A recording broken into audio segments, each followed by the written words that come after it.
we are about to embark on some pretty hellacious travel for work and otherwise, so it's a great time to be receiving things before we take off. What I'm trying to ask you is, have you received your ham?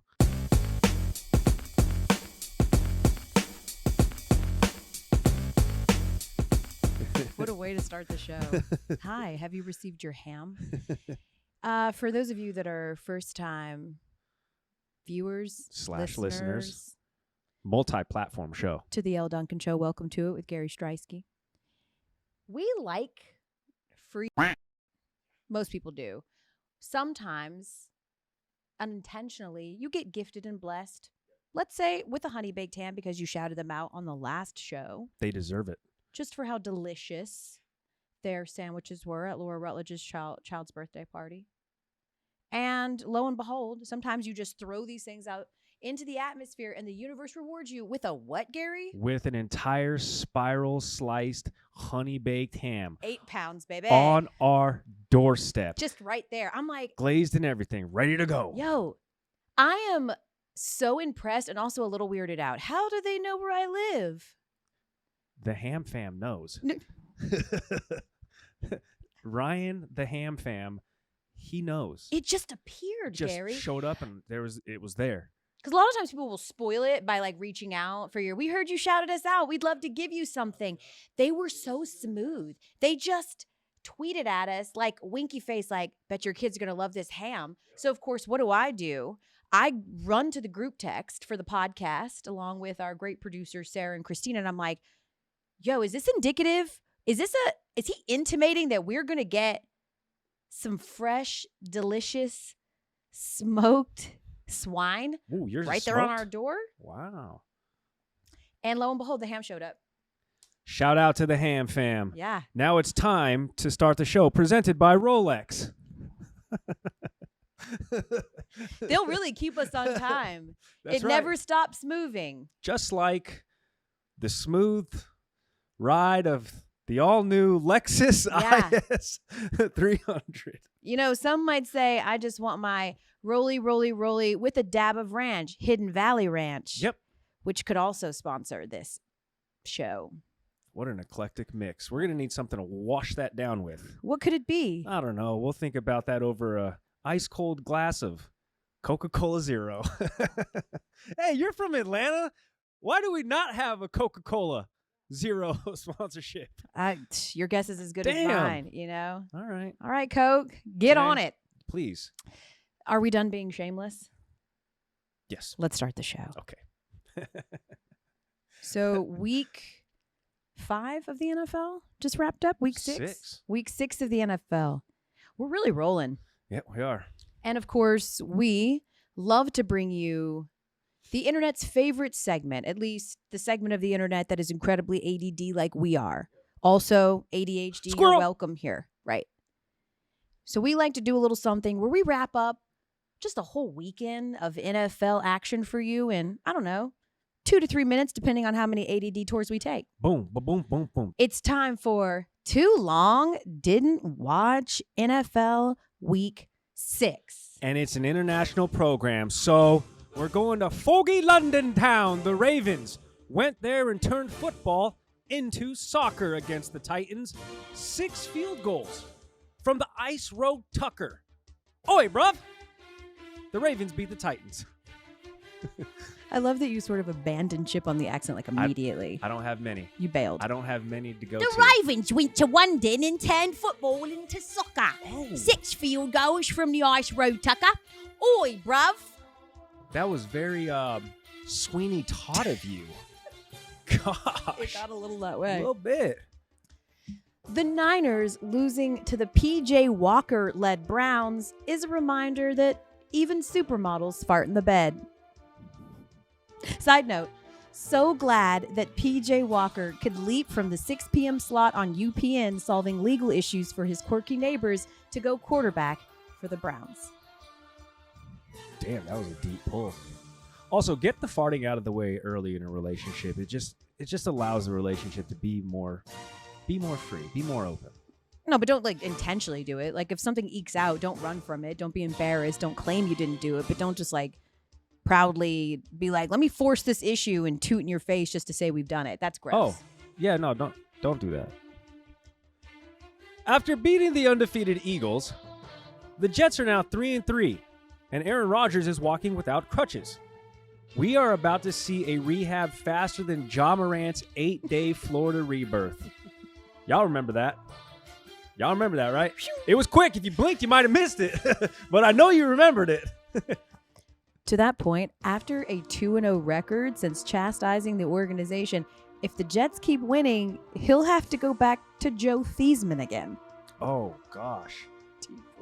Which, we were in the group chat. Mr. Taylor did introduce himself as Tyrod. Yeah. And I'm in the group chat like, I don't know what to believe after Elle was like, it's Tyrod. It's Tyrod. All right.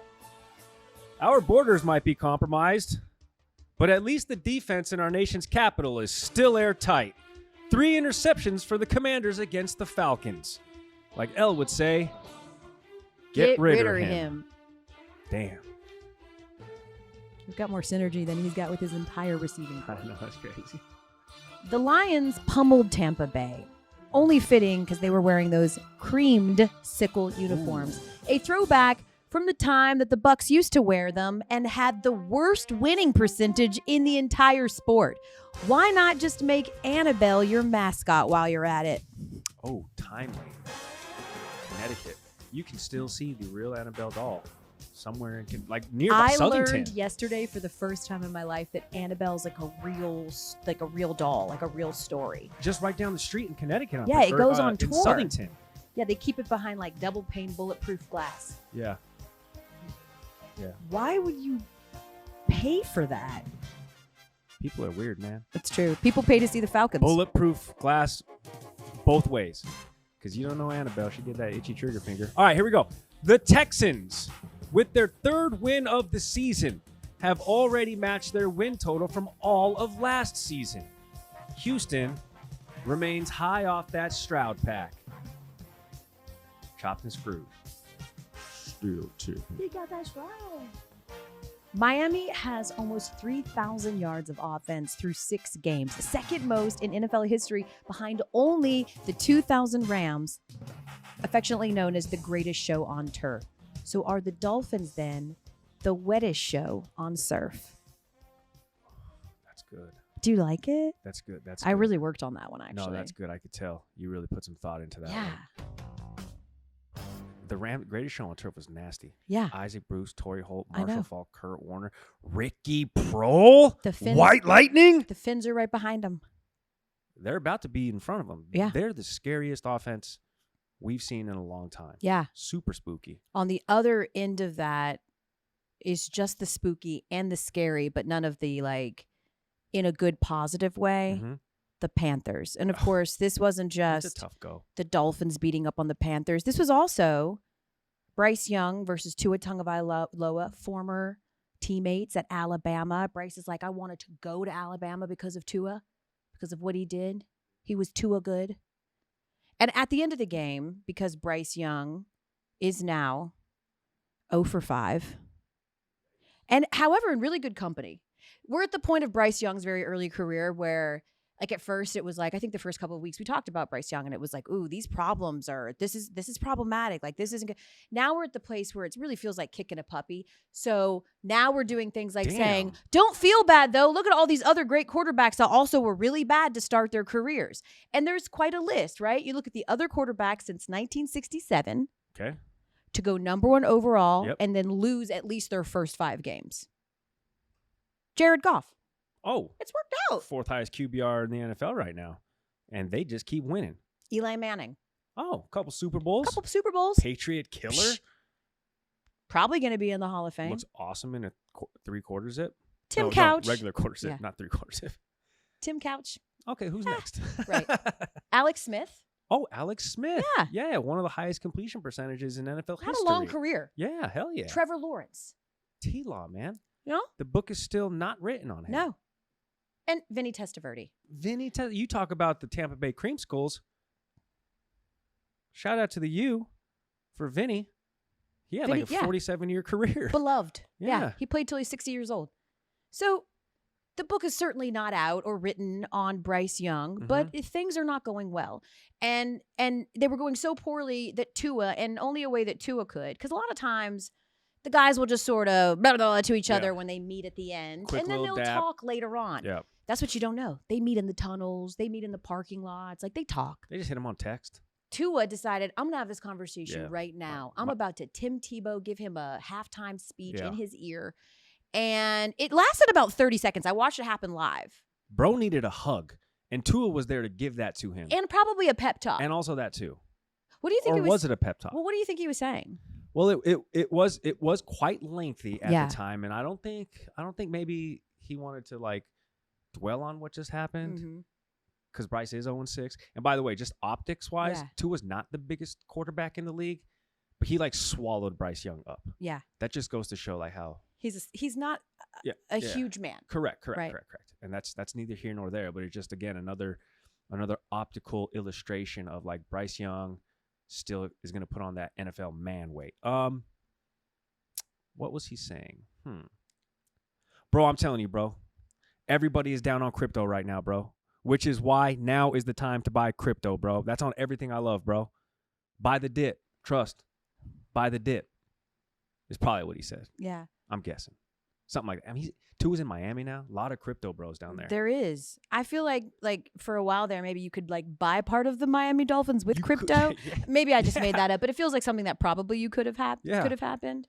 Like, I don't have crypto, but I got an NFT I can trade you, and now NFTs are just. You got any NFTs? No. I don't know. Are you serious? Yeah, I'm serious. You diversify a portfolio? Okay, anyway. There's a couple of people as we go on an ADD tour, and I'll say this. There's a couple of people who I don't know, but I listen to their word as if it is the gospel. Okay. And when years ago, Warren Buffett, Warren Buffett, one of the most Oracle rich of men in the Omaha. world, when he said, crypto's not real, NFT's not real, none of these things are real, their value is just in hype. Yep. I was like, I'm out. And I also don't understand it, so I don't invest in it. That's the lead. I buried the lead a little bit there. Yeah. I was heavy on Shiba Inu for a while. What is that? It's a form of crypto. Okay. It was the one that I could afford because I was super late on Bitcoin. I'm stuck for like $40, Elle. I was dabbling in the market with just like $40. Literal change. Literal change. Yeah. I actually probably left a little bit of money in that particular crypto purse. Oh, you got so much money to spend, you're just letting it sit. I'm done with it. If crypto ever becomes worth a penny, though, I'm gonna be. You're gonna be the guy. You're gonna cash in. You're gonna be like Pete Davidson, who bought the last remaining blank VHS tapes in the world. He now owns all that's left. They don't make VHS tapes anymore. You don't think they could just fire up the they don't make them VHS anymore. mill? No, they don't make them anymore. They're obsolete. And so he bought all of the remaining VHS tapes that are left in the world. I have a. If you don't mind going on a quick ADD tour, I have a touch of a story time on bad investments. Okay. Okay. The year is 2009. What are we calling this? Oh, story time. Yeah. Gary Striewski is an undergrad living with my parents, but I am a financial advisor, actually, at a credit union. Oh, I'm doing mortgages, loans, opening accounts. Okay. I'm actually pretty smart. Yeah. I know. I'm pretty good with numbers. It's the Polish side. So, one guy comes in. He's a member at the credit union. Don't long blink me like that. You're on camera, Elle. Show the long blink in the edit, please. So this member comes in and post 2008. So we're rebounding as a nation in terms of the economical downturn. And he goes, I'm telling you right now, the next big thing is the revaluing of Iraqi dinar, because we were still in the conflict there in Iraq. And he said, we are going to take over in Iraq, which of course we did, we have, I don't know. But he was like, when they revalue their dinar, that's what the currency is called, they're going to revalue it and it's going to shoot way high. So like an Iraqi dinar, when they revalue it, one's going to be worth like 100. He was such a believer. I'm not kidding. He was such a believer. He took out a home equity line of credit on his home. He had a family, wife, kids, $100,000 line of credit. He took that entire $100,000 of equity and bought Iraqi dinar. So you know who else bought some Iraqi dinar? Literally every single person in the credit union. And I was leading the charge.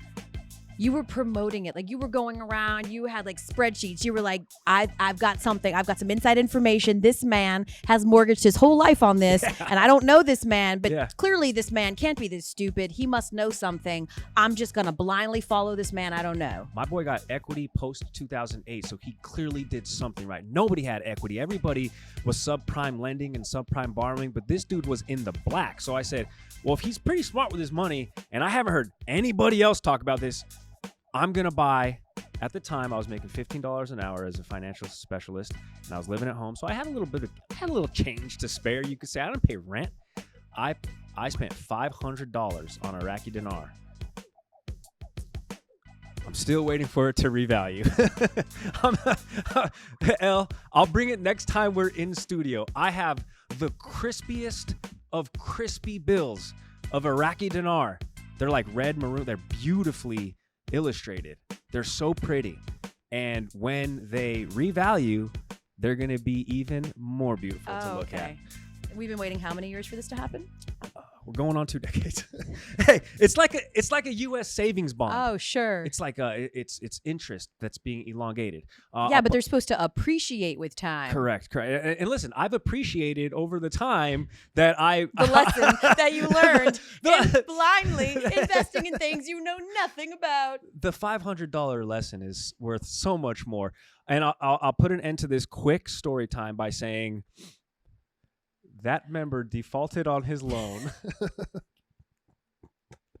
And I think the credit union eventually did own his home. I'm not laughing. Hey, yo. Hey, yo. He disappeared. He was gone. I don't know if he had to relocate to Iraq for that money to get put to use. But, Elle, I have the bills at my house, and I will bring them next time. This is one of those times I wish you could pan just everyone in the whole studio just being like, why is this happening? And of course, it's happening to Gary. By the way, Gary, I just want you to know, based on the naivete that you just displayed here on this podcast / show, yep, your inboxes are about to be filled with people who have Nigerian cousins who just need your account information and a little bit of goodwill to get them over here and get you $1 billion. Yeah, they just got bestowed so much money from a royal uncle who unfortunately had to pass. Yep. Oh, trust me, I've gotten those emails. Hey, guys, I found you a sucker. Hey, I've gotten those emails. And, hey, listen, come. Oh. Speaking of being a sucker, I thought about this as I was watching our 2 undefeateds go down, the Niners go down, the Eagles go down. Last week on the podcast, we were talking about how good it feels to be a Niner. Kyle Shanahan's over here talking about the Browns whilst shading the Cowboys. You know, we thought this could be our toughest test of the season. I mean, we thought that was going to be the Cowboys. So now they lose, right? They lose to the P.J. Walker-led Browns. And, of course, the Eagles lose, and the Eagles and Cowboys hate each other. And I'm watching on Twitter, like a lot of Cowboys fans like secondhand gloat and feel really like stomping on their graves a little bit. And I'm wondering, is that pathetic? And I'm asking for a friend who might be interested in watching an NLCS that has a team in it that beat her team. And if they don't win, is that sad and pathetic to laugh? Even though your team couldn't beat them? What I'm asking is it the definition of sports pathetic to laugh at the downfall of a team who your team could not beat? No. Is that sort of pathetic? Because I think that it is, but I also am not sure that is enough to stop me from doing it tonight when I become the world's biggest Arizona Diamondbacks fan. And no, that's fine. I think that's sports. If it wasn't a Cowboys fan, and it's similar to people being like, oh, well, if we weren't going to win, well, at least we lost to the eventual champs. I think that's sort of in the same basket. Do you? I think it's more elevated because it's Cowboys fans. Okay. You know what I'm saying? Yeah. I give it a pass. All right. I give it a pass. You don't. No, I think that feels sort of sad and pathetic, but like I said, I'm not above it. Well, I'm not saying that it's not, but I'm saying if anybody is allowed to do that, it's sports fans. It's sports fans. Like, we're all losers. Yeah, 100%. We're like make or break after effectively a child's game. The beautiful thing is that sports fans as a whole have one thing in common. We totally and completely lack self-awareness. Yes. And it's a beautiful group to be a part of. It is. I feel so welcome here. Before we get out of here, should we solve the internet's problems today? This is exactly why I came here today. Yeah, I think so too. So there are two really big things that are happening right now across social media that I think we can give definitive final answers to, and no one will have to discuss anymore. Let's start on the sports side. Okay. The Buffs, the Colorado Buffs, spanking that Yep. on Saturday against Stanford, Friday against Stanford, just smacking at it. 29-0 at the halftime. That was very As melodic. expected, everybody thought this was going to happen, you know. Travis Hunter's back, like Boom. the Buffs haven't exactly been rolling the last few weeks, but like this is Stanford. They do not. It was Colorado's lone win of last year. That's Correct. how bad the only Stanford team, is. yeah, was Stanford. They come back. They're up 29-0 at the half. They come back. They don't score a single point. Ruh-roh. They lose in double OT to Stanford. Ruh-roh. That in and of itself, not great. And then Here it comes. here we go. Damn. Twitter sleuths. Yep. To which there are many, and they are so good. So many. Pretty sure Shador Sanders was posting links to Shador Sanders merch during halftime of that game. Checks out. Where they then went on to not score another point, but he threw the game-ending pick. Game-sealing pick in double OT. And I'm kind of torn here because there is such a thing as having social media managers. Can we make the argument that it wasn't him? Can we make the argument that it was a social media manager or that it was a scheduled IG story? Which you can schedule. You can? You can schedule IG posts. I don't think that was scheduled. You think it was him? I think they went into halftime, and Shador was like, "Damn, we have 29 zip." And I know the merch. He posts about it all the time. He links it all the time after games. So I think he saw an opportunity. We're dialed in. People are watching. We're up a 30 piece. This is the time. Yeah, he was hitting. Boom, he was hitting that opportunity, and nobody would have been any the wiser had they just won. Yeah. This is very much Pablo Sandoval 2015 bathroom break like in IG models during a game. You got to close up those phones. You got to lock them away. Pablo Sandoval, also known as Kung Fu Panda back in the day, was third baseman for the Red Sox for a bit while we were there.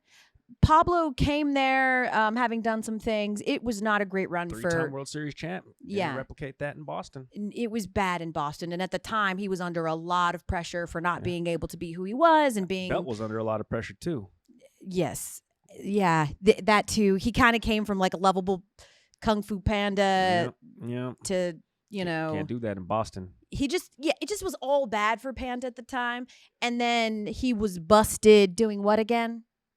Bathroom break. Taking a bath during game bathroom breaks. I think he was hitless during that game. He was saucing likes on, because this was when you could still, I believe, on Instagram, see who your followers were engaging with. Yeah. So-and-so liked this pic 18 minutes ago. Do the math. Wait, what? What? 18 minutes ago. It's the fifth inning. Yeah. What? That was in between innings. Yeah. What? Yeah. Yeah. And I remember he was telling everybody that he had to go take a... Mm-hmm. He was like, I just had to take it. But then he admitted it. But then he was like, yep, nope, that was on me. And then he had to come out and, hey. So, yes, Shador Sanders definitely sauced up that link. You talk about social media managers. If it was even worse, it's his brother, Deion Sanders Jr. Yeah. He's like the social media guy on the team. But again, maybe, to your point, maybe his brother was like, this is the perfect time to post the merch link because my brother is slaying right now in this game. They're killing it. Everything's good. Just a quick reminder, a quick check-in. Yep. You can go ahead while you're feeling at your most. Boom, like, Shador is spinning. Let me go see what he's all about on Instagram. Let me grab some merch. The thing about that, though, is, wait a minute. I just had a brain fart. It was going to be a good point. Just trust me on that. Okay. I don't recall the point. Do you want them to cut that part out of the podcast, or do you want them to just No, like we're roll? human. Okay. I had an awesome point It just but wasn't it just fleshed kind of out. just sort of disappeared on me. It just sort of kind of evaporated. That's on me. There is one conversation I wish would evaporate as we look to solve. So we have decided that Shador Sanders did, in fact. Oh, that's what I was going to say. And we're good or bad with this. Because at the time of this taping, it's Monday afternoon. So had it been anybody but Shador Sanders, we would have already gotten the damage control. Yeah. Hey, that wasn't Shador. That was so and so, or it was a scheduled, or it was X, Y, Z reason. We have not. Therefore, Shador. Well, because if anything, we're going to hear his dad say that didn't have any reason to do with why we lost that game, and he will be absolutely correct because it did not. The idea, I think, it's the fans at home who have never really been in those locker rooms or experienced like sort of what a halftime looks like or been around sports in that same way. That this idea that it's like Friday Night Lights and like they all huddle together and the coach gives them, that is not at all what happens. Y'all go to the bathroom. It's nothing. Like, they go to the bathroom. Treatment. They go get oranges. They get treatments. Like they're not. Sitting around stewing over that's not a thing. So you can take a couple minutes and post some merch links. Yeah. Again, to your point, it's just because he ended up losing that game. But one conversation that's not going away that I wish would, the woman who has sparked 1,000 debates about deservedness, about keeping up with the Joneses. This woman is upset and refusing to get out of the car because her first date, brought her to the Cheesecake Factory. An absolute pillar institution in communities across America. The gall. The Cheesecake Factory. Drake even likes to go there.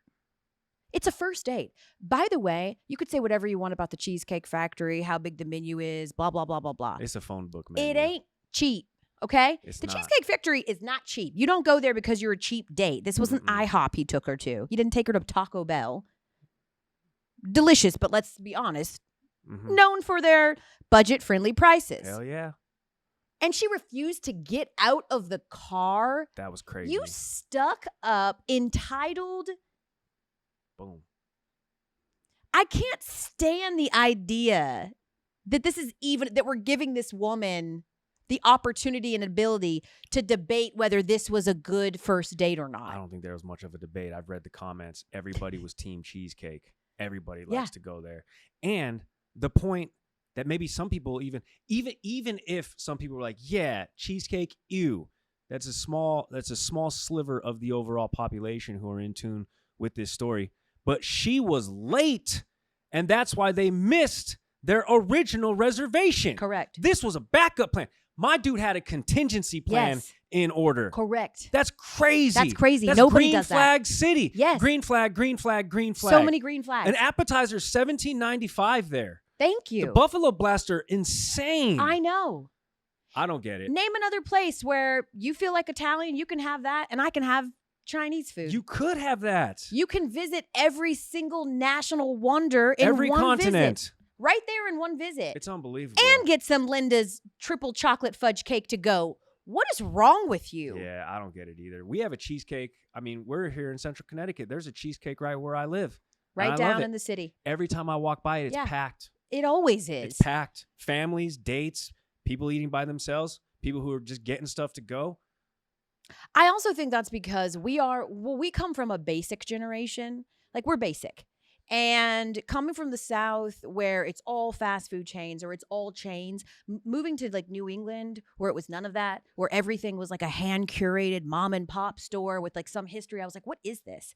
And so I've learned to love it, and I've grown into it, and I like that. I like that I go to a bagel shop now instead of whatever. Steak tips, just give me the whole steak. Give me the whole steak. But steak tips are a thing up here. Right. They're wonderful. But when me and my husband go to Florida, our favorite basic treat, Bahama Breeze. Gosh, what do you get there? I've never been. Oh man, the bow tie pasta. Oh, crack.